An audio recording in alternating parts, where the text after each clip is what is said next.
하나님의 은혜라고 믿습니다. 우리 또 전도사님이 오랜만에 또 찬양 인도하고 하시니까 또 새롭긴 하죠. 예, 조금 어설픈 거는 사실 있긴 한데 그래도 어쨌든 그럼에도 불구하고 우리가 은혜가 있으리라 믿습니다. 오늘 우리가 같이 은혜 나눌 말씀은 민수기 21장 1절에서 9절 말씀입니다. 우리 한 절씩 봉독하여 올려드리도록 하겠습니다. 이 말씀은 살아계신 하나님의 말씀입니다. 네겝에 거주하는 가나안 사람 곧 아랏의 왕이 이스라엘의 아다림의 길로 온다함을 듣고 이스라엘을 쳐서 그 중에 몇 사람을 사로잡은지라. 이스라엘이 여호와께서 서원하여 이르되 주께서 만일 이 백성을 내 손에 넘기시면 내가 그들의 성읍을 다 멸하리이다. 여호와께서 이스라엘의 목소리를 들으시고 가나안 사람을 그들의 손에 넘기심에 그들과 그들의 성읍을 다 멸하리라. 그러므로 그곳 이름을 호르마라 하였더라. 백성이 호르산에서 출발하여 홍해 길을 따라 에돔 땅을 우회하려 하였다가 길로 말미암아 백성의 마음이 상하니라. 백성이 하나님과 모세를 향하여 원망하되 어찌하여 우리를 애굽에서 인도하여 내어 이 광야에서 죽게 하는가? 이곳에는 먹을 것도 없고 물도 없도다. 우리의 마음이 이 하찮은 음식을 싫어하노라 하매 여호와께서 불뱀들을 백성 중에 보내어 백성을 물게 하심으로 이스라엘 백성 중에 죽은 자가 많은지라. 백성이 모세에게 이르러 말하되 우리가 여호와와 당신을 향하여 원망함으로 범죄하였사오니 여호와께 기도하여 이 뱀들을 우리에게서 떠나가게 하소서. 모세가 백성을 위하여 기도하매 여호와께서 모세에게 이르시되 불뱀을 만들어 장대 위에 매달아 물린 자마다 그것을 보면 살리라. 모세가 놋뱀을 만들어 장대 위에 다닌 뱀을 물린 자가 놋뱀을 쳐다본즉 모두 살더라. 아멘. 그 검은색 버튼 누르면 됩니다. 그 블랙이라고 써 있는 거. 네. 예, 블랙. 꺼버리는 게 아니고 블랙을 끄시면 됩니다. 네. 이게 한 사람 한 사람이 이래서 소중한 것 같습니다. 예. 오늘 같이 은혜 나눌 말씀은 제목이 순종하면 산다라는 이야기입니다. 여러분 잘 아시는 불뱀의 이야기인데요. 오늘은 특별히 청년부와 중고등부와 수련회 중입니다. 여러 가지로 사실 부족하지만 여러분들이 더 집중해 주시고 더 각각의 예배 가운데 예배자로 우리가 집중하면 더 은혜가 있으리라 믿습니다. 그래서 민수기 강의 27번째 시간, 우리가 먼저 앞선 이야기를 스토리를 좀 알고 가야 오늘의 본문도 이해될 거라 생각되어집니다. 1세대의 불순종으로 인하여져서 이스라엘 백성이 가데스 바네아에서 광야로 다시 쫓겨나게 되어집니다. 쉽게 말하면 가데스 바네아가 이제 이스라엘로 들어가는 관문이에요. 관문. 여기가 쉽게 말하면 요단강이 있고 여기가 사해가 있고 저 위에가 이제 갈릴리가 있고 여기에 강이 있다면 여기가 가나안 땅인데 지금 이스라엘 백성은 이 가나안 그 밑에 있는 사막 지역을 광야를 돌다가 이 가데스 바네아라는 이곳의 지역이에요. 가나안 땅이 있고 여기 들어가는 입구가 여기 있습니다. 그래서 여기 들어가서 시험을 받게 되어졌는데 그들의 믿음으로 통과하지 못하고 하나님이 안 되겠다, 니들 돌아가라 하니까 그들이 원망하고 불평하게 되어지죠. 그래서 그들이 막 자신의 힘으로 아닙니다, 우리가 가나안 땅 정복하렵니다, 하나님이 가지 말라고 했음에도 불구하고 전쟁하러 갔다가 패배하고 다시금 돌아와서 어쩔 수 없이 광야로 돌아가는 1세대가 되어지죠. 그래서 그들의 원망한 대로 내가 광야에 차라리 죽었으면 좋을 뻔할 것을 그 말을 하나님이 들으시고 니들 말대로 해줄게, 니들 광야에서 다 죽게 될 거야. 그래서 결국엔 광야에서 1세대가 다 죽게 되어지죠. 1세대가 다 죽고 나서 이제 2세대가 쉽게 말하면 20살 밑에 있었던 38년이 지났으니까 이제 열 몇 살짜리가 이제 40대 50대가 됐겠죠. 어느 정도 아이가 돼가지고 다시금 이제 가데스 바네아로 들어오게 되어집니다. 가데스 바네아 들어와서 1차 세대들이 다 죽고 나니까 이제 2차가 거의 새로운 세대잖아요. 그럼에도 불구하고 이들이 다시 가데스 바네아 들어와가지고 가나안 땅 들어가려고 하는데 하나님이 시험을 해보시는 거예요. 어떻게 했느냐? 물이 없게 만드셨어요. 그래서 광야 지역이 원래 광야 지역이긴 하지만은 물이 없게끔 만들어 버리니까 이들이 또다시 원망하고 불평한 거예요. 사실 이전에도 수없이 많이 불평했겠죠. 그럼에도 불구하고 또 불평하자 하나님이 그들의 마지막 시험을 통과시키려고 물을 준비하라고 모세에게 얘기합니다. 너는 가서 반석에게 명하여 물이 나오게 해라. 근데 모세가 그 전에 어떤 사건이 일어나죠? 미리암, 누나가 죽게 되어져요. 그러면서 심한 타격을 입게 되어주고 뭐 쉽게 말하면 오늘날 말하면 우울증 같은 그런 증상 가운데 있는 가운데 백성들을 계속 끊임없이 원망하고 정말로 가나안을 코앞에 두고 원망하고 있자 너무 화가 난 거예요. 그래가지고 습관적으로 반석을 예전에 했던 습관대로 반석을 2번 치면서 내가 너희에게 언제까지 물을 먹여주겠냐, 언제까지 내가 너희를 책임지겠느냐, 이제 좀 믿음으로 설 때 되지 않았느냐. 그러니까 목회자의 심정으로 얼마든지 할 수 있는 말이었어요. 그럼에도 불구하고 하나님의 선하심이 드러나지 않고 거룩함이 드러나지 않고 인간적인 혈기로 인하여져서 모세가 심판을 받게 되어집니다. 너도 가나안 땅 못 들어간다. 그러면 네가 나의 영광을 드러내고 내 말에 순종하며 그것만 하면 되는데 왜 네 감정대로 네 뜻대로 하려고 하느냐. 네가 언제 했느냐. 반석에서 물러내는 게 네가 하는 거냐, 내가 하는 거지. 내 거룩함을 드러내지 않고 너희 교만했다. 그래서 너도 못 들어간다. 그래가지고 아론과 모세와 같이 갑오시기로 못 들어가게 되어지죠. 이스라엘 백성도 어쨌든 그곳에서 또다시 실패를 했기 때문에 못 들어가게 되어집니다. 근데 모세는 그럼에도 불구하고 자기의 때가 얼마 남지 않은 것을 알게 되어졌어요. 그래서 어떻게든지 이스라엘 백성을 가나안 땅에 들여보내고 자기는 못 들어간다 할지라도 그들의 백성은 이스라엘 백성만큼은 보내야겠다. 그래가지고 방법을 찾기 시작합니다. 그 방법이 뭐였어요? 에돔 사람에게 부탁하는 거예요. 우리가 이 가나안 땅에 들어가야 되는데 하나님이 지금껏 우리를 인도해 주셨다. 그러면서 좋은 말만 하는 거죠. 하나님이 지금까지 인도해 주셔서 광야에 있었음에도 불구하고 잘 버텼고 지금 이 상황 하나님이 여기까지 인도해 주셨는데 너희들이 길만 열어주면 우리가 잘 지나가겠다. 혹여라도 무슨 일이 생기면 안 되니까 우리가 물도 마시지 않고 혹여라도 물 마신 것이 있으면 그거에 대해 값을 치를 것이고 혹여라도 뭐 문제가 생긴 것이 있으면 내가 다 변상할 터이니 우리 그냥 지나가게만 해달라 부탁을 했음에도 불구하고 에돔 사람들이 안 됩니다. 노를 해버리죠. 또다시 정중하게 요청을 하지만 이번에는 군대를 대동해서 오기만 해봐라. 다 죽여버린다. 이렇게 하면서 에돔이 강력적으로 반발하는 거예요. 사실 그 길을 지나가는 게 어려운 길이 아니었습니다. 왜냐? 에돔은 이스라엘의 형제 국가였고 또 하나 가장 중요한 건 그곳에 지나가기도 하는 길이 상인들이 많이 통로로 지나가는 왕의 길이라는, 그러니까 쉽게 말하면 그냥 무역로예요. 쉽게 누구나 지나갈 수 있는 길이었음에도 불구하고 에돔 사람들이 막았다라는 거예요. 사실 에돔이 막은 것처럼 보이지만 누가 막은 거예요? 하나님이 막으신 거죠. 내가 허락하지 않는데 왜 니들 마음대로 돌아가려고 그래? 못 들어가. 막아버리신 거죠. 그 상황 가운데 이제 오늘 말씀에 나오기 시작하는 거예요. 들어가려면 실패하게 되었어. 그래서 결국 어쩔 수 없이 다시금 광야로 돌아가는 과정 가운데 있게 되어진 것입니다. 우리도 마찬가지인 것 같아요. 우리가 기도하면 문제는 해결받을 수 있어요. 근데 중요한 건 하나님이 정말 원하시는 것과 무관할 수 있다는 것을 우리가 깨달아야 된다는 거예요. 우리가 어떤 기도를 하고 문제 하나님 해결해 주세요. 예를 들어서 뭐 경제적인 거 해결해 주세요. 건강적인 거 해결해 주세요. 해결 받을 수 있어요. 기도해서. 근데 그것이 우리의 구원의 완성과는 다를 수 있다는 거예요. 하나님이 진짜 원하시는 가나안 땅에 들어가는 것과 우리가 단지 문제 해결받는 것은 다른 별개로 생각해 봐야 한다라는 것입니다. 좋든 싫든 법보다 주먹이 무섭다고 지금 당장의 문제가 우리에게 더 크게 보이지만 본질적인 문제, 쉽게 말하면 우리가 광야를 지나서 가나안을 지나서 광야에서 가나안 땅으로 들어가는 것이 정말로 우리가 바라봐야 될 것이다 라는 것입니다. 그래서 신앙의 본질은 무엇인지, 왜 우리가 하나님 앞에 순종해야 되는지를 오늘 본문을 통해서 좀 살펴보려고 합니다. 그래서 모세는 하나님의 뜻을 아는 자였어요. 그래서 어떻게 해서라도 가나안 땅에 들어가려고 했고 실패하게 되어지지만 그 결과 이제 1절에 네겝에 거주하는 가나안 사람 곧 아라사의 왕이 이스라엘의 이다림길로 온 다음을 듣고 이스라엘을 쳐서 그 중에 몇 사람을 사로잡은지라. 근데 여기서 하나님이 또 사건을 일으키게 만들어줍니다. 이제 광야로 포기해서 막 우르르게 이스라엘 백성들이 다시 광야로 들어가는데 이 네게부에 있는 사람, 네게부가 거의 사막 지역이거든요. 그러니까 이스라엘 쪽에 맨 밑에 있는 지역이에요. 그쪽에 있는 사람 중에 아랏 사람이 이스라엘 백성이 올 걸 두려워해서 혹시라도 해가지고 이스라엘 사람을 미리 선공을 해서 몇몇을 포로로 잡아갔어요. 니들 목적이 뭐냐? 왜 이곳을 지나가려고 하느냐? 내가 들어봤더니 니들이 에돔 족속으로 지나간다고 하는데 이거 돌아가지고 니들이 에돔을 치고 우리를 치려고 하는 거 아니냐? 뭐 이렇게 스파이 짓 하는 거 아니냐 하면서 그들을 잡아다가 신문을 하기 시작한 거죠. 여기서 사건이 발달되게 되어지는데 이스라엘의 특징 중에 하나가 민족성이 되게 강해요.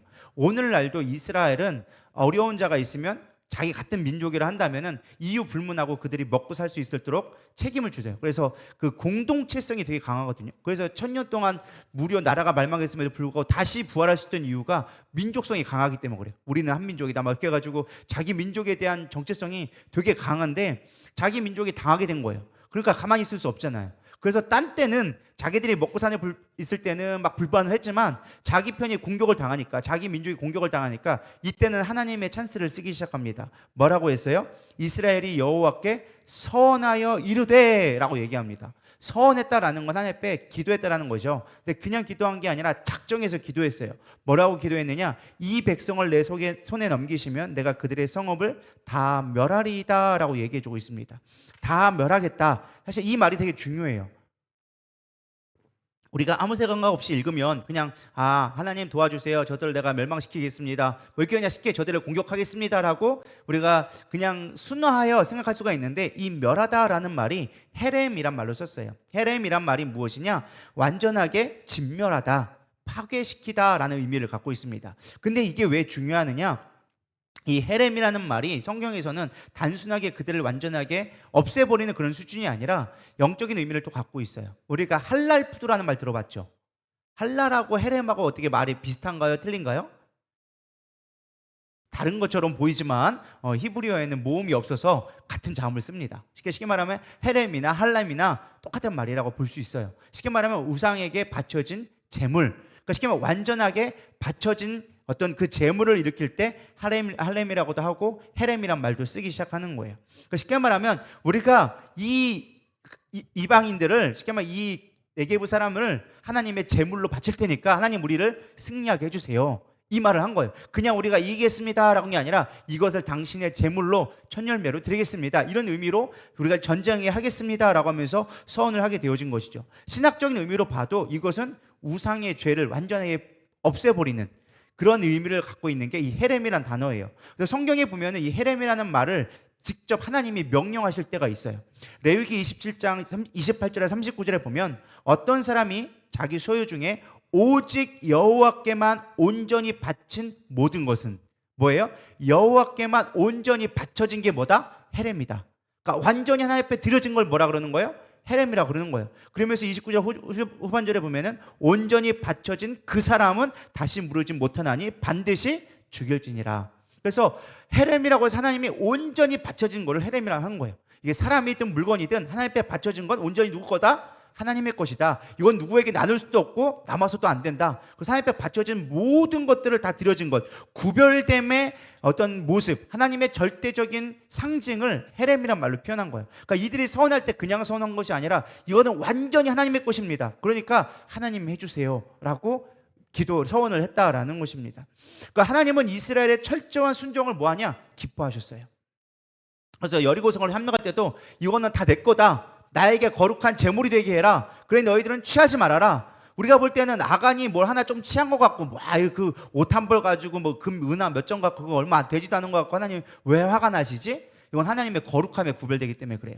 첫 열매는 내 것이다, 너희들 온전히 하렘으로 바쳐라, 이건 온전히 내 거야, 그러니까 너희들 손대지 마, 이거를 침범하는 순간 너희는 나에게 도전하는 거야 라고 대해준다는 거예요.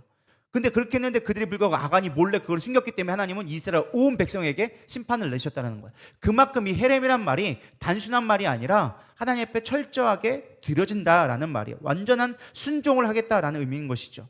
그래서 우리가 하나님 앞에, 하나님 나의 인생을 전부 하나님 앞에 맡겨드립니다, 하나님의 내가 산 재물이 되겠습니다 라고 고백할 때 하나님은 뭐 하신다? 우리를 도와주신다라는 거예요. 왜? 하나님의 것이 되었기 때문에.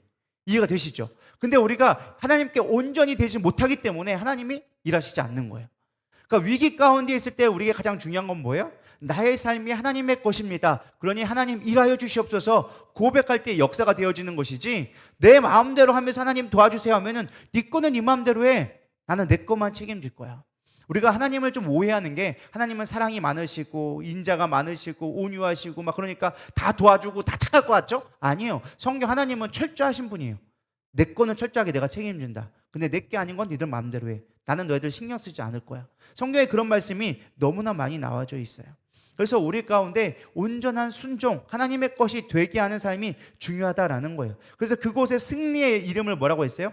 호르마라고 얘기했어요. 이 호르마도 하렘이란 말과 비슷한 말이에요. 똑같은 말이에요. 그래서 그 말의 의미가 파멸, 파괴한 곳이란 뜻을 갖고 있어요.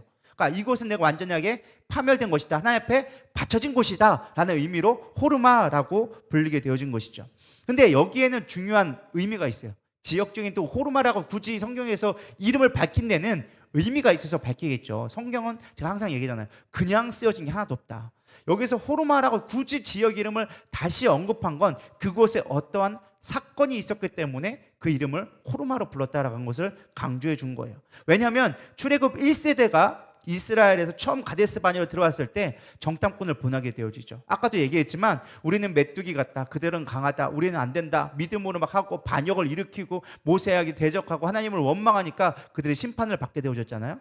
그럼에도 불구하고 하나님이 너 광야로 돌아가, 안 돼, 너희들 믿음에 실패했어 라고 했음에도 불구하고 그들이 하나님의 뜻을 거절하고 전쟁을 치러서 대패한 곳이 어디다? 이 호르마라는 곳이었어요. 그러니까 1세대는 뭐였다? 처음에 광야의 1세대, 출애굽해서 처음 2년 반 만에 처음 가데스 바네에 왔던 1세대들은요, 그곳에서 하나님의 말씀에 순종하지 않고 가나안 땅을 침범하려고 했다가 패배한 곳, 쫄딱 망하게 된 곳이 이 호르마라는 지역이었어요. 근데 두 번째 지역, 1세대가 아닌 2세대가 와가지고 하나님 앞에 바쳐드리겠습니다, 하나님의 땅입니다, 하나님의 것입니다 라고 순종하고 바쳤더니 승리하였다. 쉽게 말해 이 호르마를 통해서 뭐 해주는 거예요? 얼마나 순종이 중요한지를 비교적으로 보여주고 있다는 거예요.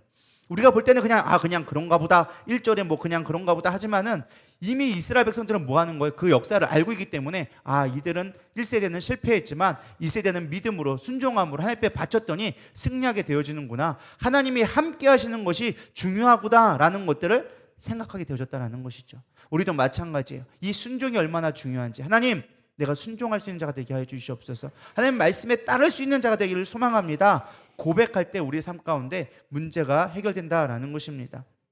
근데 문제는 어쨌든 이들이 영광스러운 또 첫 승리를 거두게 되었잖아요. 가나안 땅에 이겨서 이제 호르마라는 큰 승리를 얻게 되어졌는데, 중요한 건 어쨌든 이들은 처음에 가데스 바네에서 또 실패했어요. 또 광야로 돌아가야 돼요. 그러니까 우리 인생 가운데 전 이런 생각을 해보게 되었습니다. 우리 4절 한번 읽어볼까요? 4절 시작.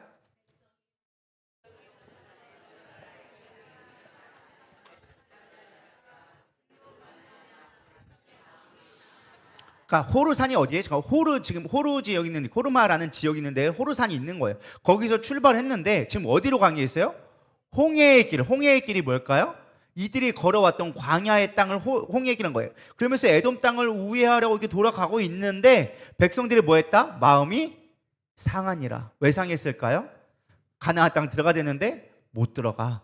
그러니까 마음이 착잡한 거죠. 우리 또 광야에서 다 죽는 거 아니야? 1세대가 다 죽었는데 38년 동안 광야에 살았는데 약속의 땅 가나안 땅 가게 하신다더니 지금 또 못 들어가네? 이러다가 우리 다 죽는 거 아니야? 라고 낭망하게 되어졌다라는 것이죠. 물론 네게부 지역의 아라다 왕을 물리쳤지만 그렇다고 가나안 땅의 길이 열리지 않았기 때문에 마음에 낙막한 거예요.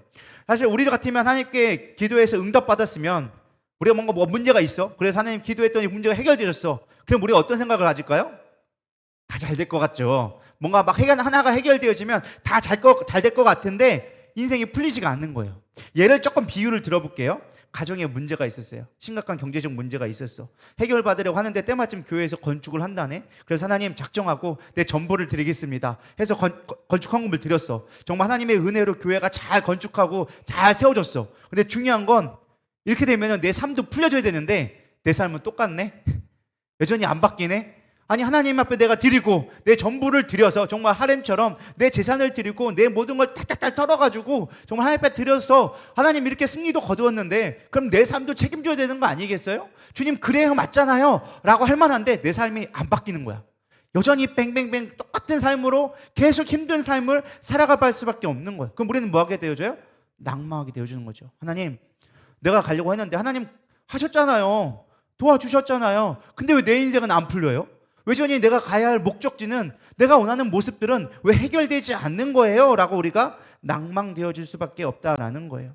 왜 그러느냐? 우리가 하나님 앞에 순종해서 얻은 어떤 열매가 아까도 얘기했죠. 문제 해결이 하나님의 가나안 땅과는 다를 수 있다라는 거예요. 근데 우리가 이걸 잘 몰라. 뭔가 하나가 잘 되고 하나님 내 기도 들으시고 문제 해결되면 다 해결될 것처럼 생각한단 말이에요. 아니요. 하나님 제가 말했잖아. 철저한 분이시라고. 긴 건 긴 거 아니건 아닌 거예요. 우리가 아직 믿음으로 하나님의 영광을, 하나님의 축복을 누릴 만한 그릇이 안 돼. 근데 지금 하나님과 기도했더니 하나님은 우리의 기도를 들어는 주셨어. 왜? 내가 하나님 앞에 뜻대로 살겠습니다라고 얘기하니까 그래 한번 내가 도와줄게 하면서 문제는 해결시켜줬는데 결론적으로 하나님의 축복을 누릴 만한 믿음은 안 되더라. 이해가 되시나요?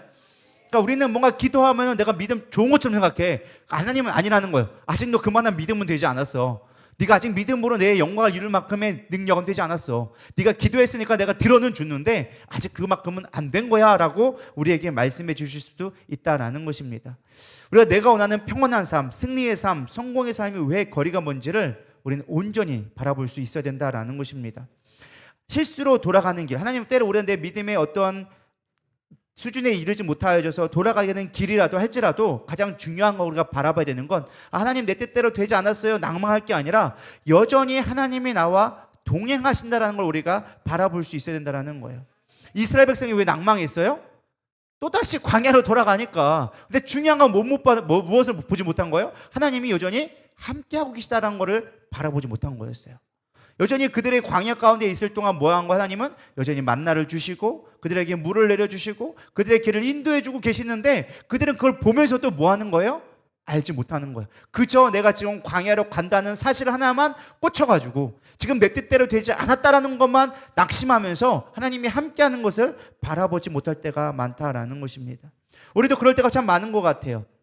삶에 문제가 있어요. 어려워요. 그러면 정말 중요한 건 하나님 나와 함께 하신다는 걸 우리가 늘 바라봐야 되는데 지금 문제가 너무 크게 보이는 거야. 내가 몸이 아파요. 내 경제적으로 위기 어려워요. 가정 문제가 어려워요. 자녀가 이래서 안 돼요. 하면서 그 상황만 보고 하나님이 함께하고 있다는 것을 생각하지 못하니까 낭망하게 되질 수밖에 없다는 것입니다. 우리는 하나님의 인도하심을 믿어야 합니다. 때로는 돌리기도 하시지만 그 돌리는 길 자체도 그 과정 가운데도 하나님은 뭐하고 계시다? 함께하고 계시다. 길은 막혀 보였어도 하나님이 함께 하시면 그 길은 막힌 길이 아니다. 근데 막 잘 되는 것 같대. 내가 교회도 안 나오고 내가 열심히 일하니까 뭔가 막 잘 돼. 막 기업도 잘 되고 막 하던 일보다 사람들하고 만나면 막 편하고 막 여행도 가고 막 할 거 다 해. 교회 안 나와도 전 불편함이 없어. 그 길이 잘 되는 것 같고 승승장구하는 것처럼 보이지만 그 끝은 뭐다? 멸망이다. 근데 우리는 그걸 부러워해. 야, 교회 안 나갔더니 더 편하더라. 예배 안 나가더니 너무 편하더라. 내가 그 시간에 일했더니 가정 형편이 좋아지더라. 11조 안 되더니 훨씬 편하더라. 이딴 얘기하고 있는 거죠. 왜 그래요? 하나님이 함께하는 거에 대한 가치를 모르기 때문에 그렇다라는 거예요. 그렇다면 중요한 건 우리가 순종했음에도 불구하고 하나님께 최선을 다함에도 불구하고 하나님의 광야를 돌리시는 궁극적인 이유를 우리가 좀 살펴봐야 한다는 거예요. 그래야 우리가 하나님의 함께 하심을 조금 더 실감나게 체험할 수 있는데 첫 번째 이유는 무엇이냐? 우리에게 더 좋은 길로 인도하기 위해서다라는 거예요. 궁극적으로 가장 좋은 가나안이 맞죠. 그러나 중요한 건 하나님이 원하시는 건 가나안 땅에 들어가는 게 아니라 가나안 땅에서 하나님을 섬기며 사는 게 중요한 거예요. 이해하십니까? 그러니까 가장 중요한 게 가나안 땅에서 하나님을 섬기고 하나님을 온전히 기뻐 여기는 백성이 되기 원하여서 이스라엘 백성을 광야로 돌리신 건데 이스라엘 백성은 그걸 모르는 거예요. 그냥 가나안 땅 들어간 것만이 목적이라는 거예요. 하나님 그게 아니에요. 나와 함께 하자. 나를 기뻐 여겨라. 내가 하는 대로 순종해라. 그것이 너에게 복이 된다. 그런데 그거를 배워야 돼. 근데 지금 너희들이 이제까지 노예로 살다 보니까 아직 노예 근성을 못 버려서 나를 섬기고 나를 기뻐하는 것을 너희들이 잘 모르잖아. 내가 너희를 먹이고 입히고 책임지는 너의 하나님 되어지는데 왜 너의 하나님 되는 걸 알지 못하고 여전히 애굽의 것들을 구하고 여전히 나를 원망하느냐. 너를 책임지는 게 나지 않겠느냐. 하나님 그걸 계속적으로 이야기해 주고 있는 거예요. 그러니까 지금 이들을 광야로 돌리는 건 뭐예요? 궁극적으로 보면 가나안 땅 못 들어가서 실패한 것처럼 보이지만 아니요. 지금 하나님이 함께하는 것을 보여주기 때문에 뭐다? 더 좋은 길이다. 그래서 예전에 실패할 때 그랬잖아요. 우리가 그냥 올라가겠습니다. 전쟁하겠습니다. 하나님이 뭐라고 했어요? 그럼 니들 마음대로 가라. 내가 약속한 게 있으니까 가나안 땅에 들어가게 했는데 니들 마음대로 해. 난 너와 함께하지 않을 거야. 백성들은 그게 좋을 것 같은데요? 괜찮을 것 같은데요? 하면서 막 전쟁을 나갔단 말이야. 근데 모세는 뭐 했어요? 아니요 하나님 안 가시면은 가나안 땅 아무 의미 없습니다. 온전히 모세만 온전히 얘기했거든요. 그래서 하나님 얘기했어요. 야, 이스라엘 백성 다 죽여버리고 내가 너의 씨로 말미암아 다시금 나의 나라를 세울까? 나 그렇게 할 수 있는데 그게 좋겠냐? 우리 같으면 아이고 하나님 감사합니다. 그렇죠. 내 씨로 해야죠. 이렇게 했을 것 같은데 모세는 그렇지 않았어요. 하나님의 백성이잖아요. 하나님이 세우셨잖아요. 근데 이스라엘 열방에 하나님을 뭐라고 욕하겠습니까? 기껏 끄집어내가지고 광야에 다 죽여버리고 하나님 나의 씨로 말미암으면 하나님이 뭐가 되겠습니까? 하나님의 영광이 그건 옳지 않습니다. 그러니까 하나님 용서해 주시고 어쨌든 잘 이스라엘 백성을 인도해 주세요. 하나님 함께해 주시지 않으면 우리 가나안 땅 안 들어도 됩니다. 유일하게 하나님에게 마음에 맞는 말을 한 게 모세밖에 없었다라는 것이죠. 그러니까 중요한 게 포인트가 뭐냐? 가나안 땅에 들어간 게 아니라 진짜 하나님이 원하시는 건 뭐예요? 함께하기는 것, 하나님이 함께하는 것을 네가 진짜 볼 수 있느냐? 진짜 네가 그걸 믿고 의지하느냐? 환경에 영향받지 아니하고 상황에 영향받지 아니하고 진짜 나만 볼 수 있냐? 이게 가장 중요한 포인트라는 거예요. 그래서 그게 더딘 길처럼 보여도 그 길 자체가 우리에게 무슨 길이다? 가장 좋은 길이다. 왜? 아직까지는 하나님이 이스라엘을 포기하지 않으셨으니까. 이해가 되시나요? 우리는 상황만 보면 가나안 땅 못 들어간 것만 서운해. 하나님 왜 그러셨어요? 하나님 도대체 뭐 때문에 그러시는 거예요? 하지만 하나님 진짜 원하시는 건 내가 아직 너희를 포기하지 않았어. 걱정하지 마. 광야 돌지? 그것도 내가 너를 위해서 함께하는 길이야. 그게 너에게 더 좋은 길이야. 우린 이것을 바라볼 수 있는 믿음의 눈이 되기를 소망합니다. 우리가 이거를 모르니까 내가 원하는 것만 이루어지지 않았다고 힘들어하고 있는 거예요. 하나님의 계획이 나의 계획보다 더 낫다는 것을 믿을 수 있어야 돼요. 할렐루야. 하나님의 계획이 나의 계획보다 좋다라고 우리가 믿지 않기 때문에 내 뜻대로 되지 않으면 우리는 낭망하는 거예요. 왜? 우린 조급하거든. 빨리 들어가고 싶어. 뭐 들어가면 다 될 것처럼 보여. 아니요. 들어가서도 쉽지 않았어요. 이미 가나안 땅에 점령한 자들이 가나안 족속이 있었고 그 가운데 우상들도 수없이 많았고 수없이 많이 하나님이 주신 걸림돌이 있으니까 그것들을 제거하지 않고는 어쩔 수 없으니까 하나님만 바라보게 만드는 거예요. 늦은 것처럼 보여도 그게 뭐다? 가장 좋은 길이다. 시편 37편 5절에 7절은 이렇게 얘기합니다. 다 같이 한번 읽어보겠습니다. 시작. 내 길을 여호와께 맡기라. 그를 의지하면 그가 이루시고 내 일을 빛같이 나타내시며 내 공의를 정오의 빛같이 하시리로다. 여호와 앞에 잠잠하고 참고 기다린 자, 자기 길이 형통하며 악한 꾀를 이루는 자 때문에 불평하지 말지어다. 아멘. 하나님 뭐라고 했어요? 내 길을 여호와께 맡기라. 하나님 앞에 우리의 인생의 길을 맡기면 되는데 내가 하려다 보니까 맡기지 못하니까 힘든 거예요. 그러면서 악인들이 잘 되는 것만 보고 우리 그것 때문에 두려워하고 불평하고 염려하는 거예요. 하나님 그렇지 않아요. 내가 너의 길을 인도할 거다. 그 길을 따라오면 의인의 의를 빛같이 나타내게 될 것이다 라고 말씀해 주고 계시다라는 것입니다. 두 번째 이유는요, 하나님을 더 의지하는 길이기 때문에 광야로 돌리셨다라는 거예요. 우리는요 생각보다 교만합니다. 많이 교만합니다. 아닌 것처럼 보이지만 하나님의 광야를 돌리시는 이유는 하나님을 의지하게 만들려고 광야를 돌리신다라는 거예요. 광야지만 하나님을 따르면 죽지 않아.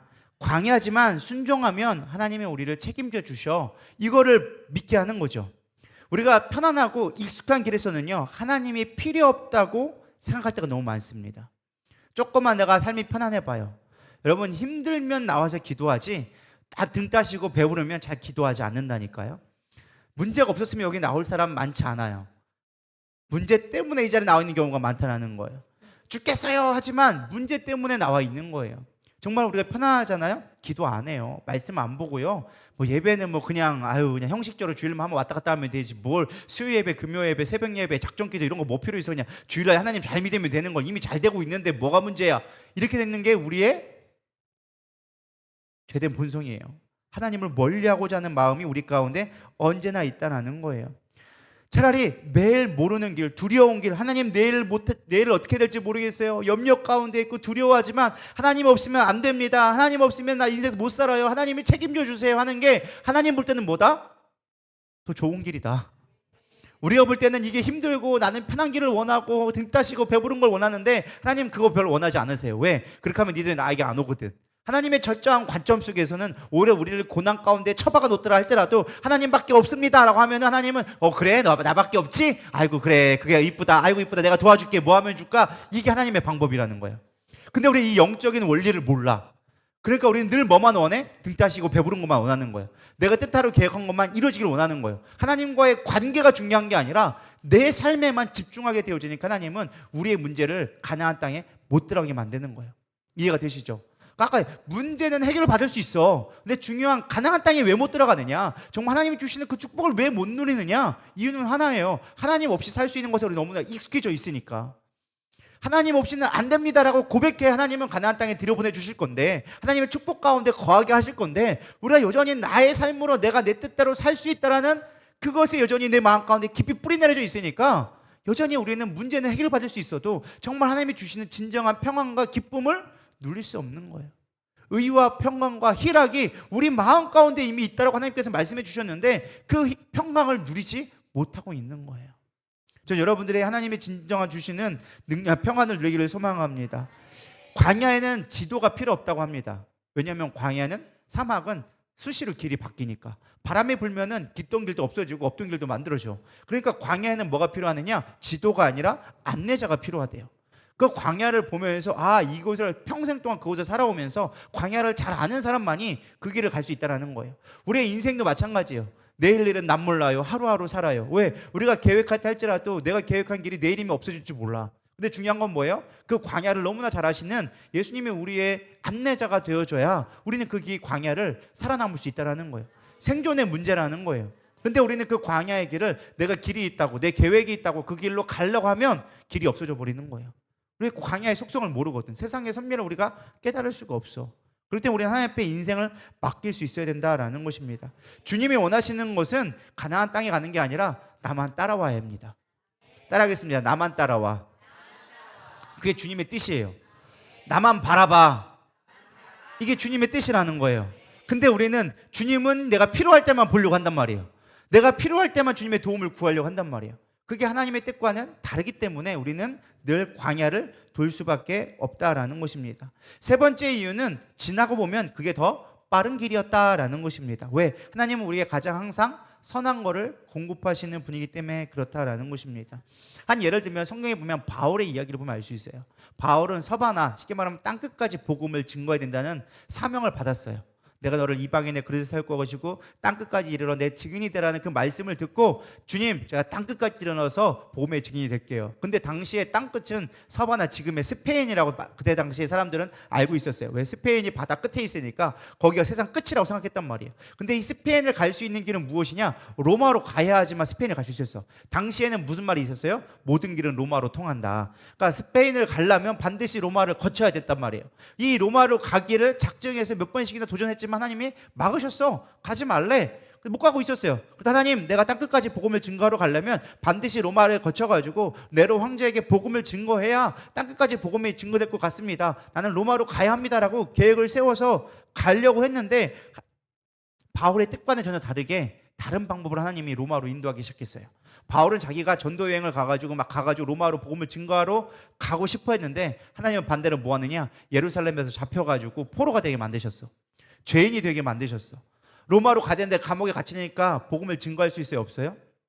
우리가 볼 때는 끝난 거예요. 복음을 더 이상 전할 수 있는 상태가 아니야. 감옥에 갇혔는데 무슨 복음을 증거해? 이제까지 바울 했던 사역은 뭐예요?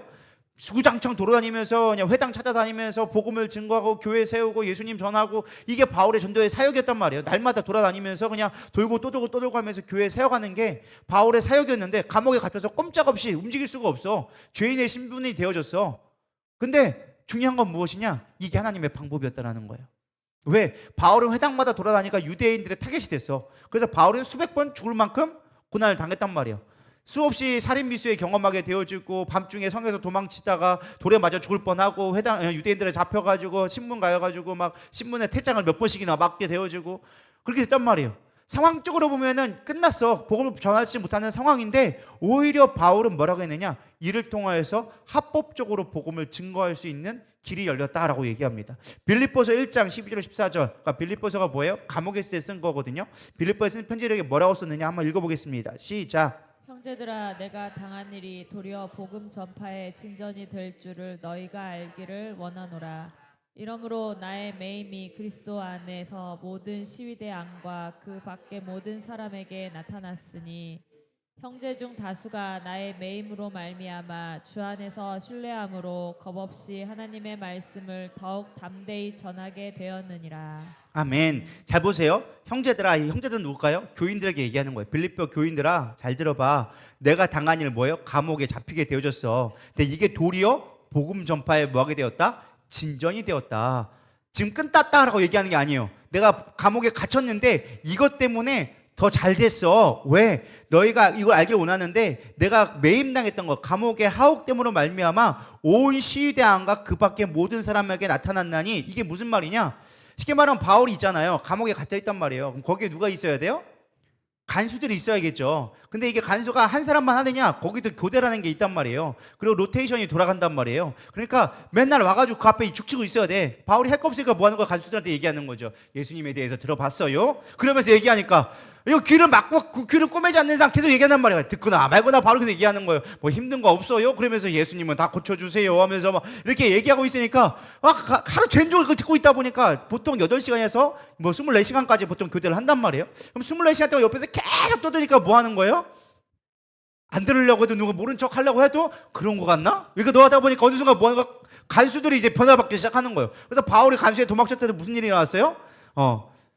주 예수를 믿어라. 그리하면 너와 내 집이 구원을 얻으리라. 뭐 이 사건부터 시작해가지고 베드로부터 시작해가지고 어쨌든 간수들의 변화가 일어나게 되어진 거예요. 당시에 간수들은 상당한 힘이 있던 자들이었어요. 그렇기 때문에 그들을 때문에라도 불구하고 뭐가 되어진 거예요? 교회가 세워지고 복음이 증거되어지고 또 거기에다가 시간만 되면 알아서 바꿔주네. 안 그래요? 나는 내가 찾아가서 막 전화하면 그 사람들이 문 닫고 안 열어주는데 나는 가만히 있는데 알아서 바꿔줘. 그럼 또 얘기하는 거예요. 당신은 예수님 들어봤냐고. 앞에 사람은 잘 복음 듣고선 갔는데 당신은 어떠시냐고. 뭐 가정이 어려운 거 없으시냐고. 예수님 믿으면 해결된다고. 이렇게 얘기하니까 지들끼리 또 얘기할 거 아니에요. 야, 바울 그 사람 얘기해봤더니 야, 좀 신령한 것 같아. 뭐 그러면서 야, 정말 기도해줬더니 뭔가 낫는 것 같아. 그래요? 나도 그런 것 같아. 그러면서 지들끼리 하니까 알아서 로테이 되면서 뭐 하더라? 복음이 증거되더라. 그래가지고 바울은 가만히 있는데 알아서 그냥 와가지고 한 명씩 전도하고 되니까 자동으로 되어진 거예요. 그래서 바울이 얘기하는 게 야, 가만히 있어도 되더라. 이게 늦은 것 같은데 늦은 게 아니라 예전에는 찾아가도 문 좀 박다더니 지금은 알아서 바꿔줘가지고 알아서 되니까 너무 행복하더라. 하나님의 복음을 이렇게 전하더라. 이렇게 얘기하는 거예요. 거기다가 그냥 가려고 하면은 원래 죽어야 되는 어떻게 되는 거예요? 로마로 압송되어지네. 가만히 있는데 아주 군대가 호위해가지고 자기를 로마까지 안전하게 호위해주기 시작하는 거예요.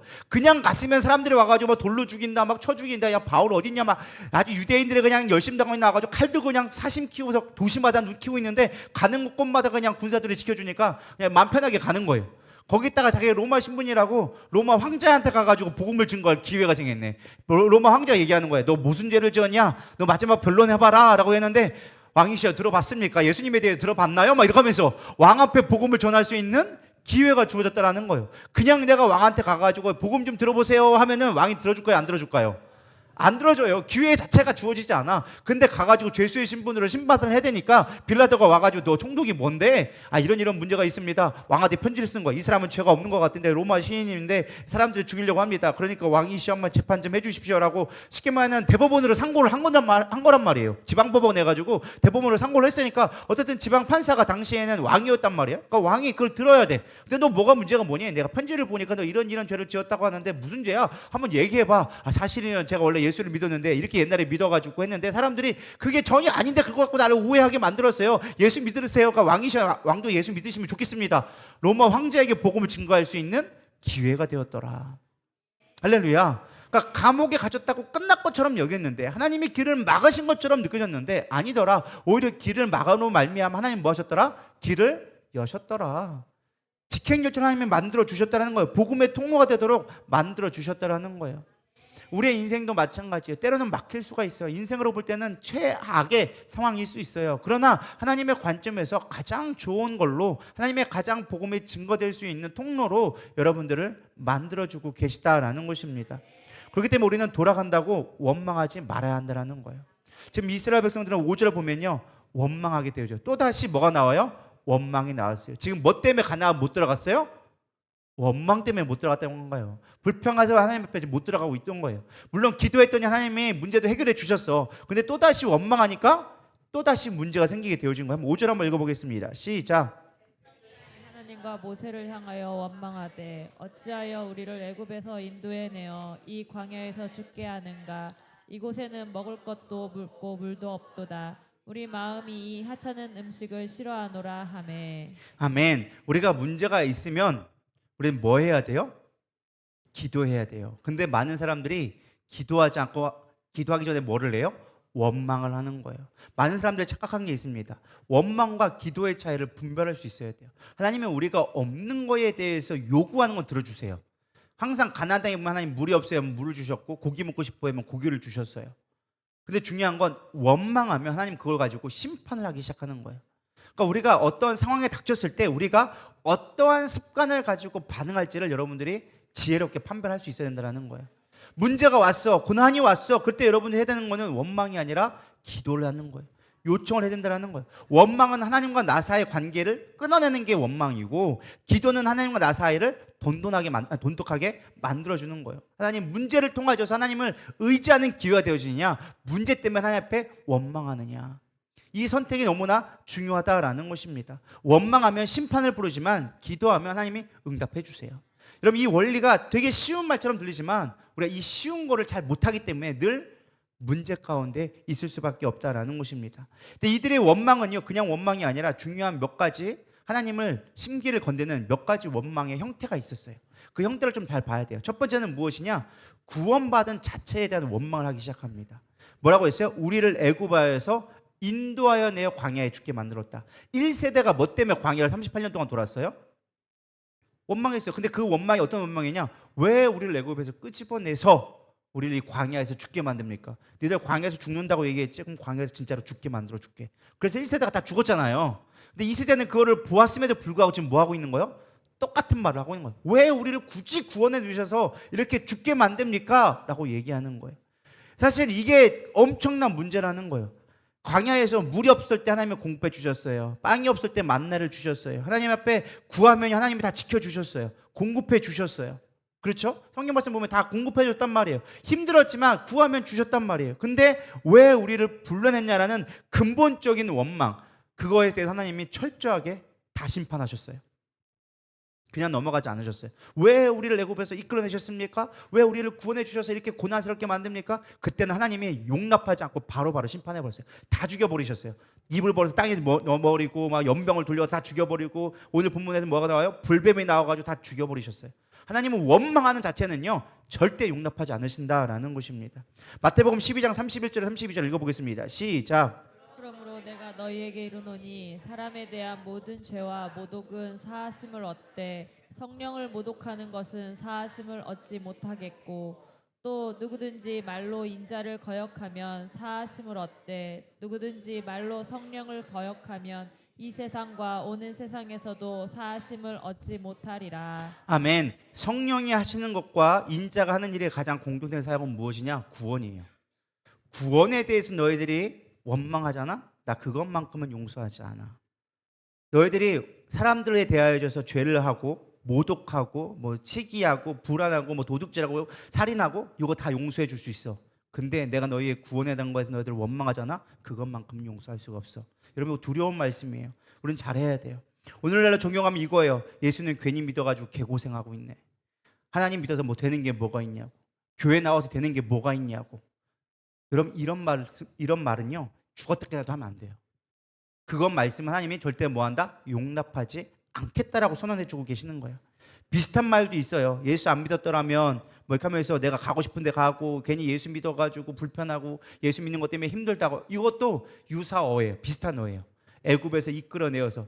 애굽이 뭐예요? 세상을 얘기하는 거예요. 아, 내가 세상에 있었을 때는 마음 편하게 했는데 이제 교회 다녀가지고 이것도 못하고 저것도 못하고. 하나님 그거 기뻐한다 안 기뻐한다? 그건 절대 용납하지 않으신다는 거예요. 차라리 그냥 하나님 뭐 필요합니다 라고 얘기하면, 그래 그거 필요해? 내가 도와줄게. 하나님 해줄 수 있어. 근데 내가 교회 나왔더니 주일에 쉴 수도 없고 놀러도 마음 편하게 못 가고, 옛날에는 마음 편하게 술 먹고 했는데 괜히 내가 교회 와가지고 술도 마음대로 못 마시고, 내가 예수 믿었더니 그냥 세상 그냥 이것저것 힘들어 죽겠다고. 그럼 그 뭐하는 하나님은 너는 구원 받지 못해 라고 얘기하는 거예요. 그거는 내가 용서할 수가 없어 라고 얘기한다라는 것입니다. 예수 안 믿는 삶을 불허하는 말은요 구원의 영광의 특권을 스스로 부인하는 거예요. 우리가 사실은 뭐 솔직한 얘기로 뭐 주일날 우리가 솔직히 놀러 가고 싶을 때도 많이 있잖아요. 뭐 세상적인 모임 하다 보면은 꼭 주일날 놀러 간단 말이야. 세상에 시험 오면 꼭 주일날 꼭 시험 봐. 그럼 세상에 살다 보면 어차피 그걸 봐야 될 수밖에 없는 상황이 있어. 근데 그럼에도 불구하고 우리는 원망을 하는 거예요. 내가 괜히 교회 나가지고 주일날 못 놀러 간다고, 가족 모임에도 못 간다고. 그냥 조용히 갔다 와도 하나님이 그냥 봐주실 건데, 그거 갖고 뭐라 하는데 굳이 꼭 거기다 뭐라고 얘기하면은 교회를 갖고 주일날 시켰는데 왜 괜히 본인이 찔리니까 거기다 얘기한 거지. 교회는 예배는 참석해야 되는데 거기도 가고 싶고. 그러니까 막 이게 저래 막 골통이 생겨가지고 괜히 그냥 쿠사리 하듯이 그냥 옆에 있는 사람한테 주일날 가는 것 때문에 힘들어 죽겠다고 괜히. 여러분, 이건 하나님을 부인하는 거예요. 물론 우리가 불편할 수 있어요. 예수 믿는 것 때문에 세상적인 가치관으로 살아가지 못할 수 있어요. 근데 그것이 오히려 우리에게는 뭐다? 축복이다라는 거예요. 로마서 1장에 보면요 사람들이 그러니까 믿는 자들이 뭐라고 하느냐? 하나님을 믿지 않는 모습이 나옵니다. 믿지 않음에 대해 사람이 뭐라고 얘기하느냐? 너희들이 나를 마음에 두기를 싫어하며 내가 그거를 그대로 내버려 두었다. 그러면서 그들이 하나님을 믿지 않는 행동들에 대해서 21가지의 죄를 기록해 주고 있어요. 그들이 하나님을 마음에 두기 싫어하며 불의하고 취약하고 탐욕스럽고 악의와 시기와 살인과 분쟁과 사기와 악독과 수군거림과 비방과 교만과 능욕과 자랑 등등등 하면서 21가지를 쭉 나열해줘요. 그게 뭐냐? 하나님을 마음에 두기 싫어할 때 나오는 현상들이라는 거예요. 그러니까 우리가 세상에 있으면 좋은 것처럼 보이지만 하나님을 우리 마음에 두지 않고 그것으로 인해 나오는 어떤 하나님의 구원의 즐거움을 잊어버렸을 때는 이러한 문제들 우리 가운데 자연스럽게 열매를 맺게 되어진다는 거예요. 그렇기 때문에 그것이 두려운 말이다라는 거예요. 여러분 시편 51편에 보면요, 다윗이 죄를 지었어요. 죄를 짓고서는 뭐라고 고백하느냐? 저는 이게 항상 제 마음 가운데 있는데, 구원의 즐거움을 내게서 빼앗아 가지 마옵소서. 구원의 기쁨을 빼앗아 가지 마옵소서. 여러분 이 말이 무슨 말인지 잘 우리는 이해하지 못해요. 근데 진짜 큰 의미를 알게 되어지면 이게 얼마나 간절한 기도인지를 알게 되어진다는 거예요. 구원의 기쁨을 빼앗기지 않게 달라. 여러분 신앙생활하면서 내가 구원의 기쁨을 우리는 얼마나 많이 빼앗기고 있습니까? 세상의 쾌락 앞에 빼앗기고 우리의 환경 앞에 빼앗겨져서 하나님의 우리를 향한 구원의 계획, 기쁨을요 누리지 못하는 거예요. 교회에 사는 게 다 부담스러운 거예요. 봉사도 부담스럽고 헌금도 부담스럽고 예배는 귀찮고 사람들 만나는 것도 껄끄러워지기 시작하는 거예요. 왜? 구원의 기쁨이 상실됐기 때문에. 구원의 기쁨이 오면요 사람을 만나는 게 기쁜 거예요. 교회 안에서 성도를 볼 때마다 일주일에 한 번 보면요 너무 기쁜 거야. 3일에 한 번 봤어도 괜히 새로워. 어제 봤는데 오늘 또 봐도 반가워. 또 보고 싶어. 별로 아멘들이 없으신 게 이런 건 아멘 해주셔야 돼요. 할렐루야. 그게 구원의 기쁨이라는 거예요. 구원의 기쁨이 있어야 사람을 보고 기쁜 거예요. 예배가 기뻐지는 거예요. 예배 오늘 드리고 왔는데 나가면서 빨리 다음에 예배가 또 왔으면 좋겠다. 별로 아멘이 안 붙이는데 이때는 아멘 나와야 된다니까요. 예배 끝나고 나가면서 예배가 또 교회 막 보고 싶고 막 또 하나님을 예배하고 찬양하고 싶고 기도하고 싶어지고, 이게 진짜 구원의 기쁨인데, 옛날에 처음에 첫사랑은 그랬단 말이에요. 예배 드리고 기도하고 나도 또 기도하고 싶고 막 가면서도 기도하고 막 눈물도 나고, 집에서 있어도 말씀만 봐도 막 눈물이 났단 말이에요. 요즘엔 말씀을 들어도 맹맹하고 목사님 왜 이렇게 설교는 길어 싸냐 막 이러고 하고 있고 막 빨리 끝나지 막 집에 약속이 있는데 안 오자니 찝찝하고 와전이 별거 없는 것 같고 막 사람도 없는 것 같고 오늘 이렇게 음악은 맨날 틀려 싸고 막 이런 것만 보인단 말이에요. 할렐루야.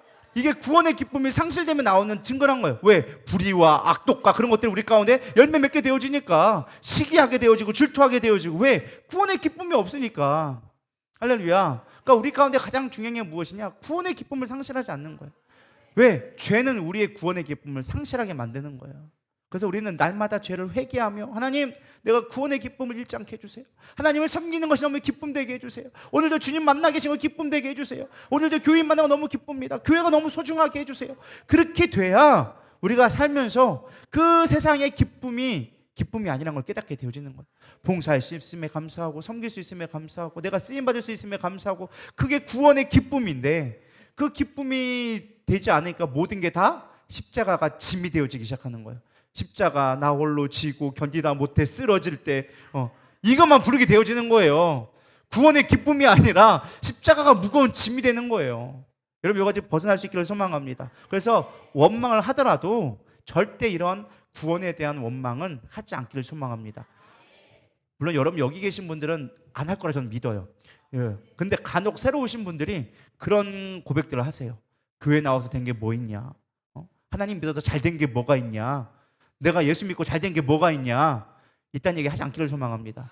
그거는 죽으려고 작정한 거예요. 죽으려고 작정한 거. 뭣도 모르고 하나님이 얼마나 두려운 분인지를 모르니까 그딴 말을 하는 거예요. 두 번째는요, 베풀어 주신 은혜를 하찮게 여기는 것 하나님 기뻐하지 않으시더라.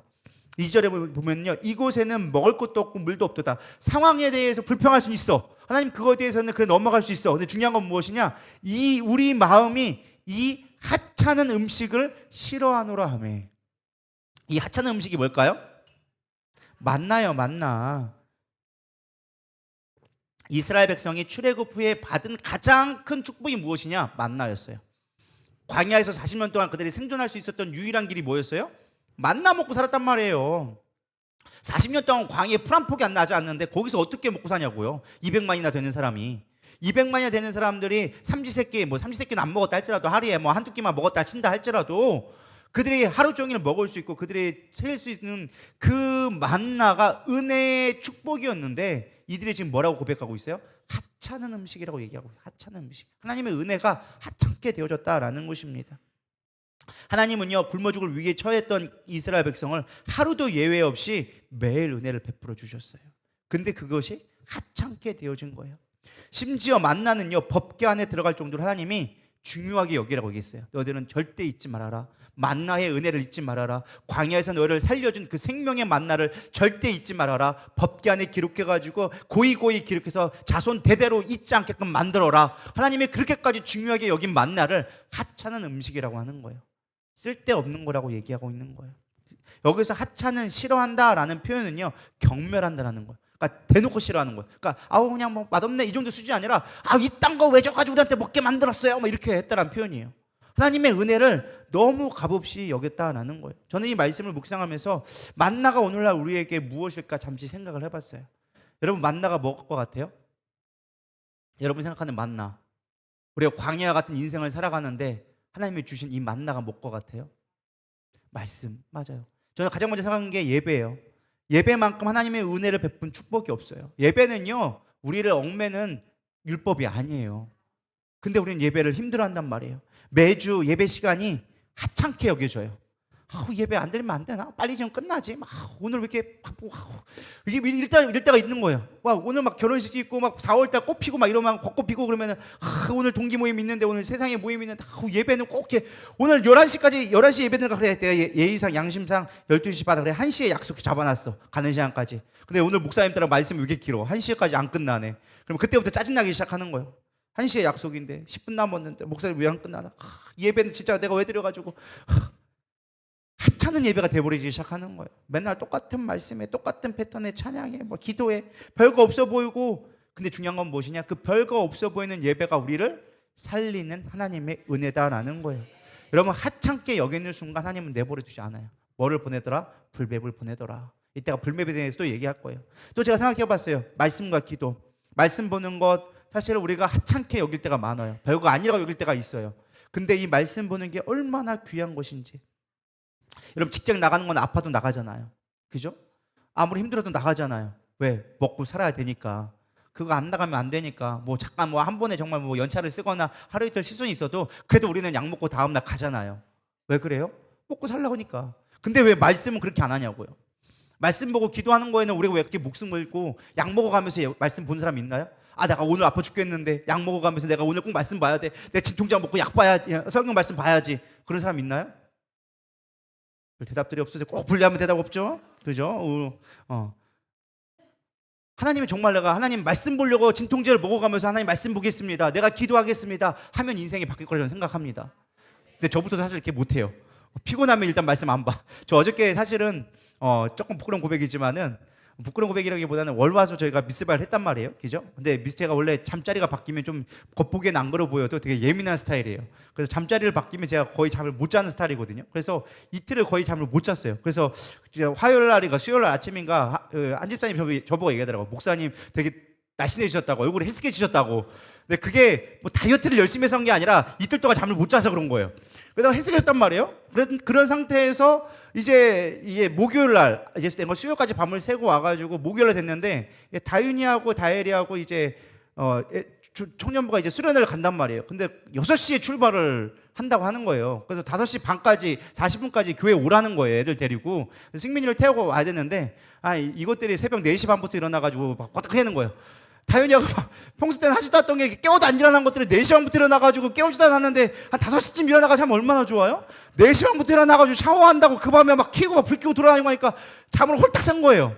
그 전날도 내가 12시에 잤거든요. 3-4시간 자고 왔단 말이에요. 그래서 어쨌든 운동을 3일 동안 못했으니까 그래서 운동을 해야지 하고서는 4시 반에 일어난 것부터 시작해가지고 애들 데려다주고 기도해주고 올려보내고 그리고 운동을 갔다 왔단 말이에요. 그래서 이제 3시부터 이제 딱 하고서는 있는데 때마침 이제 박 집사님이 몸이 안 좋으셔가지고 밥을 아무도 차려준 사람이 없는 거예요. 그래가지고 혼자서 이제 때마침 그냥 전도사님이 식빵을 사가지고 와가지고 식빵을 먹어가면서 점심을 먹고 있는데 배는 고프지. 아침도 때마침 잘 안 먹고 왔거든요. 아침도 그냥 빵 한 조각 먹고서 왔는데 배는 고프지. 잠은 못 잤지. 3일 동안 잠을 못 자니까 나중에 막 어지러운 거예요. 막 어지러워서 막 글자도 안 보이고 막 설교를 준비하다가 설교고 나발이고 죽겠다. 나 이러다 집에 가야겠다. 그래서 4시 만에 집에 가가지고 나 배고프다고 빨리 밥 달라고. 밥 먹고서는 밥 먹고 내리 잤어요. 내리 자다가 8시인가 9시에 깼다가 야식 조금 먹고 또 잤어요. 그리고 아침까지 잤는데, 그러니까 좀 회복이 좀 됐는데, 어쨌든 중요한 건 제가 만약에 정말로 그렇게 했으면은 약을 먹어서라도 성경 말씀을 봤으면은 얼마나 은혜로웠겠어요? 근데 중에 그게 아니라 피곤하다고 뭐 하는 거예요? 나 배고프고 힘들어 죽겠으니까 밥 먹고 빨리 잘난다. 이게 우리의 본성이란 말이에요. 근데 돈 벌러 나가는 데는 그렇게 나가면서 우리가 하나님이 주신 이 귀한 축복의 순간은 너무 쉽게 가볍게 하찮게 여기더라라는 것입니다. 저는 신의 악당을 보면서 사실 회개했던 장면이 딱 하나 있는데, 그게 뭐냐면 이제 그들이 신의 악단을 하면서 이제 쇼를 하기 위해서 찬양을 불러야 되는데 이게 내용을 잘 모르니까 애들이 모르겠다는 거예요. 근데 사실 거기 있던 사람들이 다 믿는 사람들이었단 말이에요. 그러니까 제안을 한 거예요. 우리가 진짜처럼 하려면 진짜처럼 성경 말씀을 알아야 우리가 아멘을 하든 뭐를 하든 하지 않까 쇼 하면서 우리가 말씀을 봐야 되지 않았어 하면서 그러니까 얘기하니까, 그래 그럼 니들 미치려면 제대로 미쳐라. 그래가지고 성경책을 갖다 주면서 니들 빨리 독서하라오 막 그러면서 성경책 읽게 만들었단 말이에요. 처음에는 막 몰래 숨어서 보던 거를 막 주니까 당황한 거야. 처음에는 보라고 하는데도 촛불 켜고 보는 거야. 야 어두워서 안 보인다 야 막 그러니까, 아니다. 가만히 생각해 보니까 우리 보고 말씀을 보라고 했지? 야, 불 켜고 똑똑하게 보라오! 막 이러면서 막 보고 있는 거야. 그러면서 기쁘면서 그 말씀을 계속 정독하는 모습을 보면서, 우리에는 성경책이 주어지고 마음 편하게 읽을 수 있음에도 불구하고 우리는 보라고 해도 안 보는데, 우리가 볼 수 있는 기회가 만약에 주어지지 않는다고 한다면 과연 우리는 어떻게 되어질까?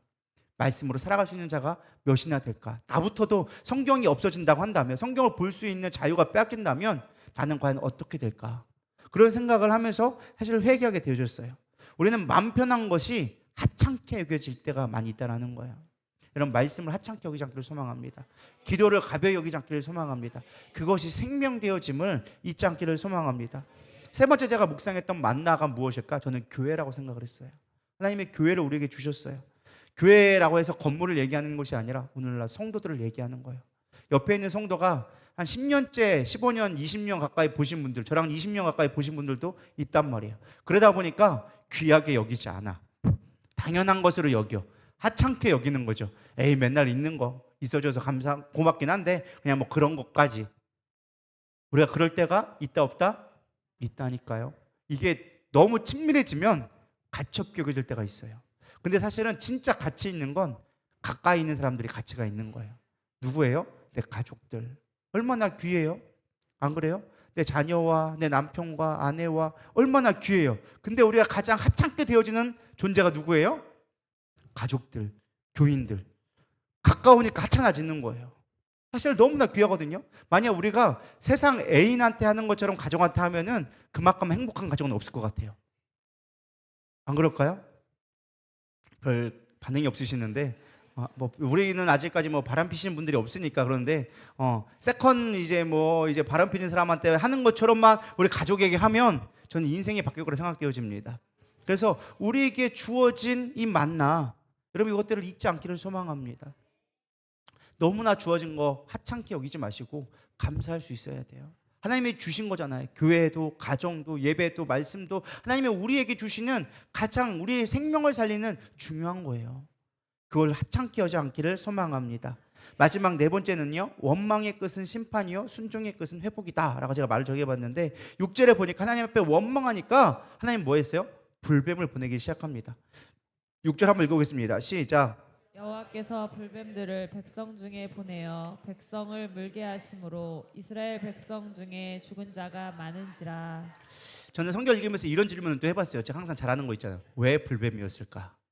독사 말고 불뱀 말고 정갈도 있을 거고 까마귀도 있을 거고 아니면 불을 나게 했을 것도 있고 여러 가지 방법이 있을 건데 왜 하필이면 불뱀이었을까? 여러분 이런 거 생각 안 하시지만 저는 이런 거 항상 궁금해 하거든요. 왜 불뱀이셨을까? 굳이 특별한 목적이 있을 건데 이 목적이 무엇일까? 저 생각해 봤죠. 불뱀이라는 말을 찾아보니까 세라핌이라고 얘기하더라고요. 그래서 독성이 강해져서 물리면은 몸이 불에 타는 듯한 고통 속에서 죽어가는 뱀을 이야기할 때 이걸 얘기해요. 쉽게 오늘날로 말하면 그냥 그냥 코뱀이나 이런 게 아니라 코브라나 뭐 방울뱀 이런 것처럼 그냥 물리면 그냥 그대로 갈 수밖에 없는 그런 아주 맹독을 가진 뱀들을 세라핌이라고 얘기한다는 거예요. 그러니까 맹독을 가진 거. 그러니까 물리면 그냥 죽는다라고 얘기하는 거예요. 근데 이 불뱀에 대해서 제가 찾아보니까 스펄전 목사님이 했던 설교 중에 이런 말이 나오더라고요. 이 뱀을 이렇게 비유해 줬는데 이스라엘 백성들이 불평했을 때 그들은 이미 자신의 마음속에 뱀을 키우고 있었다. 뱀은 밖에서 들어온 것이 아니라 그들의 불신앙이 만들어낸 결과물이었다. 그러니까 우리가 원망하고 불평하는 게 뭐다? 뱀. 성경에도 보면 우리 영적으로 보면은 우리가 원망하고 불평할 때 누가 낼름거리느냐? 뱀이 낼름거리고 있더라.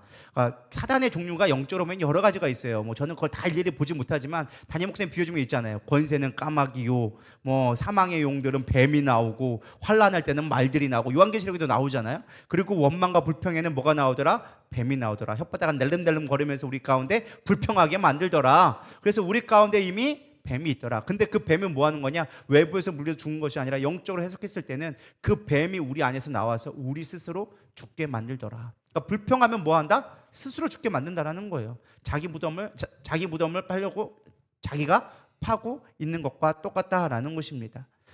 그래서 결국 불평으로 말미암아 스스로 죽게 되어졌습니다. 근데 7절에 이렇게 얘기합니다. 백성이 모세에게 이르 말하되 우리가 여호와와 당신을 향하여 원망함으로 범죄하여 싸우니 여호와께서 기도하여 이 뱀들을 우리에게 떠나게 하소서. 모세가 백성을 위하여 기도하며. 근데 결국 문제 해결은 뭐예요? 기도. 문제가 있을 때 해결할 수 있는 방법은 유일한 기도가 뭐예요? 기도하면 된다라는 거예요. 그러니까 기도는 언제 된다? 문제 생기기 전에 하는 게 좋다. 근데 문제 생겼을 때 가장 빠른 방법은 기도밖에 없다. 근데 기도를 해야 돼요. 근데 중요한 건 전 또 이런 생각을 하게 됐어요. 기도해서 문제가 해결되어졌어요. 그러면은 보통은 어떻게 해결된 게 여러분 상상해요? 기도했어. 그럼 뭐가 돼야 돼요? 아니 기도한 거 믿고 다 맞는 건데 여러분들이 기도했어. 뱀에 물렸어. 그래서 하나님 이 병난 거 고쳐주세요. 뱀에 물려 죽지 않게 해주세요. 여러분들이 기도했어. 그러면은 어떻게 여러분들이 고침받기를 원해요? 기도했더니 짠하고 뭔가 고침받아야 돼. 근데 중요한 건 여기서 갑자기 좀 다른 방법을 얘기하는 거예요. 하나님이 조건을 걸기 시작했어. 뭐라고 조건을 걸었느냐? 회복의 기회를 주는데 노뱀을 바라봐라.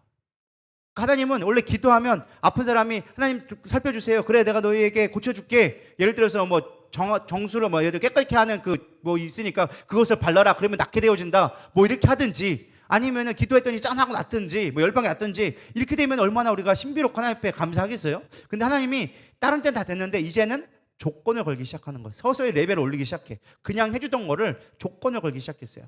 불뱀을 봐라. 노뱀을 만들어서 봐라. 8절에 여호와께서 모세에게 이르실 때 불뱀을 만들어 장대 위에 매달아라. 물린 자마다 그것을 보면 살리라. 모세가 노뱀을 만들어 장대 위에 다니 뱀에 물린 자가 노뱀을 쳐다본 즉 모두 살더라.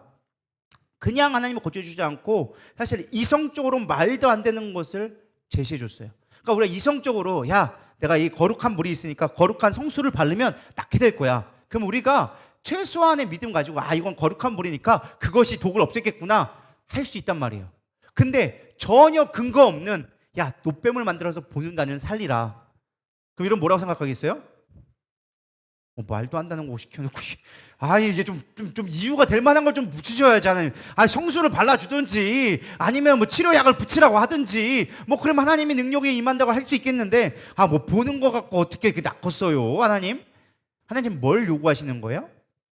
믿음을 요구하는 거예요.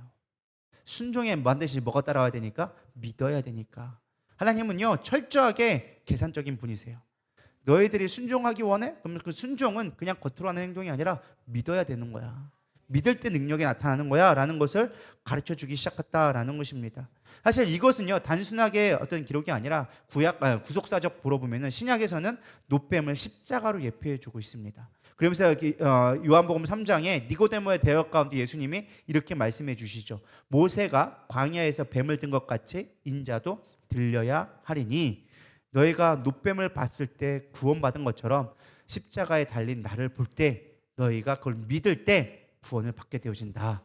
예수님은 이거를 신약에서 해석해 주게 되어지죠.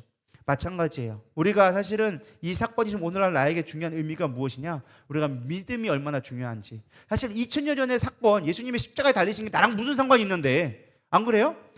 대부분의 믿지 못하는 사람들의 공통적인 말이 2000년 전에 예수님이 죽은 게 나랑 무슨 사건이 있는데요? 어떻게 나의 죄를 대속해 주셨는데요? 아, 우리에게 원죄가 있습니다. 아담 가운데 온 죄가 있습니다. 하나님을 멀리하는 게 있습니다. 근데 하나님은 그 죄를 가벼이 여기지 않고 우리를 사망 가운데 주셨습니다. 근데 그 사망을 이겨낼 수 있는 건 하나님에 가까워지는 거라고 합니다. 근데 우리가 그 십자가를 믿으면, 우리의 죄를 대속했다는 걸 믿으면 구원받는다고 합니다. 그게 믿어지냐고. 믿어지냐고. 안 믿어지는 거예요. 아, 그게 나랑 무슨 상관인데? 아, 난 죄를 지은 적도 없고 예수님 난 본 적도 없고 2000년에 십자가 달린 게 나랑 무슨 상관인데? 안 믿어지니까 안 보는 거예요. 그러니까 구원의 능력이 나타날 수가 없다라는 거예요. 우리 안에 삶의 문제 가운데 있는데도 불구하고, 사망이 내 안에 있음에도 불구하고, 내 안에 불평들이 끊임없이 구평으로 말미암아 고난이 찾아옴에도 불구하고 해결을 받을 수가 없는 거예요. 왜? 믿지 않으니까. 십자가가 능력이라는 걸 믿어야 되는데 믿음으로 바라보지 아니하니까 능력이 내 안에서 일어날 수가 없다라는 것입니다. 믿음은요, 억지로라도 믿어야 돼요. 믿으십니까? 억지로라도 하면 하나님은 그것 역사해 주세요. 억지로라도. 그냥 아우 그 되겠어? 그래도 봤으면은 고침받더라. 노뱀이라고 뭐 사방팔방 낫겠어요? 아니겠죠. 어디겠어요? 뭐 성막 있는 데다가 하나 낫겠죠. 그러면은 저 구석탱이 있는 사람들 보일까요? 안 보일까요? 잘 안 보여요. 뭐 하려면 해야 돼? 그냥 쭈쭈거리면서 와가지고 막 아파 죽겠는데 와가지고 끼워가지고 그거 보면은 낫는 거예요. 근데 거기서 아우 그거 본다고 낫겠어 아파 죽겠는데 왜 가? 하고 있으면은 죽는 거고. 이해되시죠? 우리랑 똑같은 거예요. 힘들어도 주님, 내가 주님 뜻대로 살아갈게요. 순종해 볼게요. 돌아가면 하나님께서 그 가운데 역사가 일어나지만, 아, 힘들어 죽겠는데 언제까지 되겠다고요? 그게 뭐 무슨 능력이 있다고요? 아, 안 돼요. 하고 있으면 역사가 나타나지 않더라라는 것입니다. 말씀을 마치려고 합니다. 믿음으로 순종하는 것만이 사는 길이다라는 것입니다. 성경의 믿음의 사람들은요, 환경이 어려워도 하나님을 늘 찬양하며 하나님을 의지했던 모습들이 나옵니다. 예를 들면 하박국 선지자는요, 하박국 선지자가, 하박국의 사실 내용은 우리가 뭐 무화과 나무 있고 막 이런 거 뒤에 노래만 알지만 사실 내용을 보면 이렇습니다. 이스라엘 백성이 너무 패역했어요. 하나님, 이스라엘이 너무 패역해요. 하나님의 나라인데 이렇게 패역해도 되겠습니까? 정치적으로 경제적으로 너무 혼란해요. 뭐 지금과 별반 다를 거 없을 것처럼 보여요. 왕들은 부패했고요. 백성들은 자기 돈 있는 사람만 자기들 하고요. 정의는 어디 가고 이 세상은 거의 망한 것 같아요. 하나님 살아계시다면 정말 이 이스라엘 백성 다시 회복시켜 주세요. 우리의 기도와 똑같아요. 지금 우리의 상황과. 근데 하나님 뭐라고 했느냐? 야, 그래? 그러면 내가 저 바벨론을 들어가지고 이스라엘 싹 밀어줄게. 그러니까 하나님이 요한 거야. 하나님, 아니 지금 하면 중국이 와가지고 우리나라 침범한다는 거예요. 일본이 일어나가지고 우리나라 침범한다는 거예요. 하나님, 우리나라가 하나님 나라잖아요. 많은 선교도 하고 구원도 하고 하나님 한국교회를 세워주셔야죠. 그래? 한국교회가 부패했다고? 목사들이 부패했다고? 그럼 내가 일본 들어가가지고 한국 망하게 해줄게. 그럼 여러분 같으면 뭐라고 하겠어요? 아니, 그건 안 되죠, 하나님. 대한민국이 사라지면 안 되죠. 대한민국을 고쳐달라고 했지 대한민국 망하라고 했나요? 그건 아니잖아요. 이 얘기 지금 따지는 거예요. 하박국 선지자가. 그건 아니잖아요, 하나님. 어떻게 하나님이 선하신 분인데 이게 망하게 할 수 있어요? 그건 아닌 것 같아요. 그러니까 하나님이 아니다. 내가 계획한다고 했는데, 내가 쓴다고 했는데 네가 뭐 난리야. 내가 그렇게 할게. 근데 난 남은 자들을 통하여서 나는 살릴 거야. 다시 교회를 살릴게. 걱정하지 마. 내가 한국교회 다 쓸어버린다고 하나님, 한국교회 다 망한다고 걱정하지 마. 믿는 자 몇몇만 남아있어도 난 그들 통해서 교회 세울 수 있어. 걱정하지 마. 그러니까 하나님이 아우 그건 아닌 것 같아요. 그러면서 하나님이 환상을 보여줬어요. 이 하박국 선지자에게 정말로 이스라엘이 다 멸망당하게 보여준 거예요. 그게 뭐예요? 무화과 나무 잎이 마르고 외양간에 송아지가 없고 감람나무에 소출이 없고 논밭에 소가 없을지라도 뭐 하더라? 그 환상을 보고 하박국 선지자가 고백했던 게 뼈까지 두렵더라. 뼈가 떨릴 정도로, 뼈가 으스러질 정도로 너무 두려워요. 오장육부가 다 녹아내리고 뼈가 시릴 정도로, 뼈가 고통스러울 정도로 너무 고통스러운 거예요. 환상을 보니까 우와 이거 어떻게 되지? 막 애들이 다 죽어나가고 하니까 너무 두려움이 왔어요. 근데 그럼에도 불구하고 하박국 선지자가 고백한 게 난 여호와로 인하여 즐거워하리로다. 구원의 하나님으로 인하여 내가 즐거워하리로다. 이게 상상이 돼요, 여러분들? 환상이니까 그겠지? 아니요. 그게 실제처럼 다가온 거예요. 지금 내 앞에 내 자녀가 죽어가고 내 옆에 있는 교회가 다 쓰러지고 이 나라가 망하고 그걸 봤단 말이에요. 그게 현실적으로 다가왔는데 이 하박국은 뭐라고 고백하느냐? 난 구원의 하나님으로 인하여 즐거워하리로다.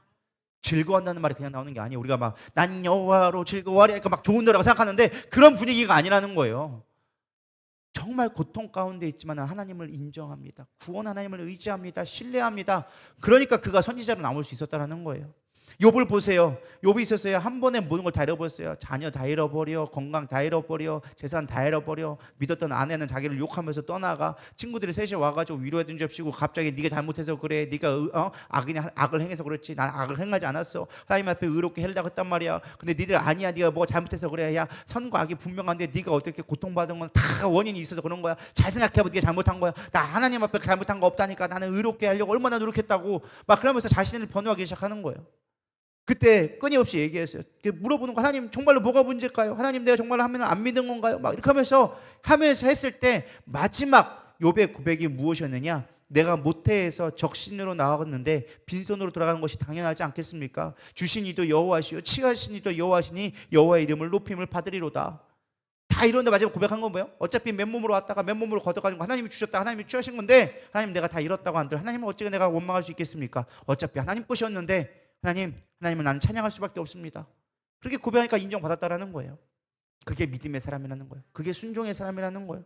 다니엘 세 친구 봐보세요. 뭐라고 했어요? 사드락과 메삭과 아벳느고 불구덩이에 던져졌습니다. 그때 뭐라고 하느냐? 하나님께서 우리를 능히 구원해 주실 것이지만 그리 아니하실지라도 우리는 왕 앞에서 왕의 신상 앞에 절하지 않겠습니다. 그리 아니하실지라도, 우리 노래 부르는 거잖아. 그리 아니하실지라도 사랑해요, 감사해요, 찬양해요. 그 그리 아니하실 줄가 뭔 줄 알아야지. 죽는다 할지라도 내가 주님 감사합니다라고 얘기했는데 우리는 죽을까봐 우리는 하나님 앞에 원망하잖아요. 죽은 것도 아닌데 죽을까봐 이거면 안 될까봐 우리는 두려워한단 말이에요. 하나님 그게 아니라는 거예요. 그리 아니하실지라도 하나님 내가 죽는다 할지라도 나 하나님 앞에 온전하게 서기 원합니다. 그게 믿음의 사람이었다라는 것입니다. 오늘 말씀은 하나님 앞에 맡기면 살고 원망하면 죽는다. 오직 믿음으로 순종하라. 그것이 우리를 살리는 길이다라는 것을 살펴보았습니다. 우리는 환경을 먼저 보지만 환경을 보지 않고 우리 믿음으로 살아갈 수 있는 저런 되기를 소망합니다. 우리 이 시간 주님 말씀하시면 내가 나아가리라. 우리 찬양하시면서 우리 같이 나아가도록 하겠습니다.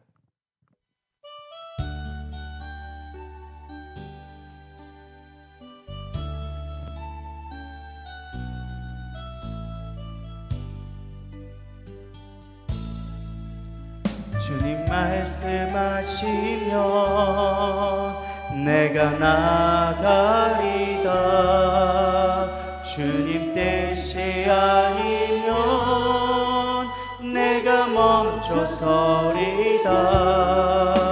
나의 가고 서는 것 주님 뜻에 있으니 오 주님. OBS에서 화면 전환하면 됩니다. 이끄소서. 주님 말씀하시면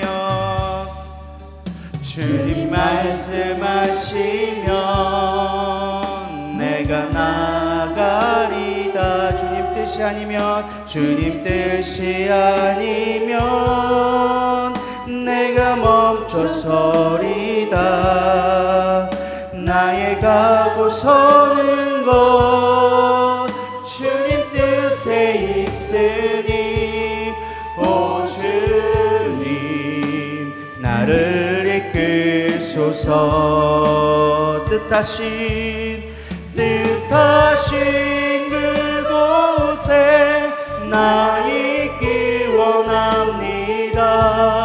이끄시는 대로 순종하며 살리니 연약한 내 영혼 동하여 일하소서. 주님 나라와 그 뜻을 위하여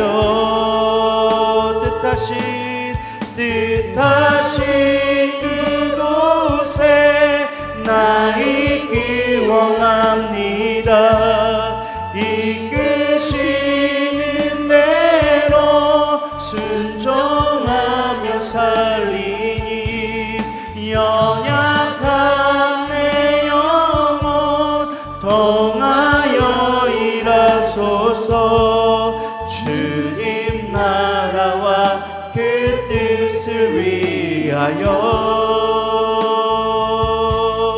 오 주님 나를 이끄소서.